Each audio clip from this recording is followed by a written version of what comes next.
బాలకృష్ణకి Padma award రావడం ఒక ఎత్తు, ఆ అవార్డు వచ్చిన తర్వాత అభినందనలు.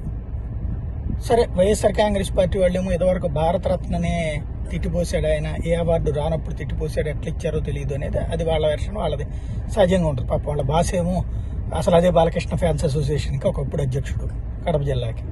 కాబట్టి అది పక్కన పెట్టేస్తే మిగతా వాళ్ళకి సంబంధించిన దాంట్లో స్పెషల్ ఏంటంటే జూనియర్ ఎన్టీఆర్, కళ్యాణ్ రామ్ ఈ ఇద్దరు అభినందనలు తెలిపారు. రిప్లై లేదు బాలయ్య నుంచి. ఒక అందరికీ, నాకు అభినందనలు తెలిపిన అందరికీ ధన్యవాదాలు, నాకు పద్మ అవార్డు ఇచ్చినందుకు కేంద్ర ప్రభుత్వానికి ధన్యవాదాలు, చాలా వ్యూహాత్మకంగా వ్యవహరించారు. అదే సందర్భంలో రాజకీయం ఇందులో స్పెషల్ ఏంటంటే తెలుగుదేశం పార్టీ వాళ్ళందరూ పద్మ అవార్డులో బాలయ్యకి ఫస్ట్ పేరు పెట్టి మిగతా వాళ్ళందరికీ రాసుకొస్తున్నారు. ఇందులో మన తన అనే దానికి సాక్ష్యం జగన్మోహన్ రెడ్డి అభినందనలో మొట్టమొదటి నాగేశ్వర రెడ్డి గారికి అభినందనం, ఆ తర్వాత బాలకృష్ణ, ఇట్లాగ వీళ్ళందరూ అవార్డులు వచ్చిన వాళ్ళందరికీ అభినందనలు. అది అట్లా ఉంటాయి అన్నమాట లెక్కలు.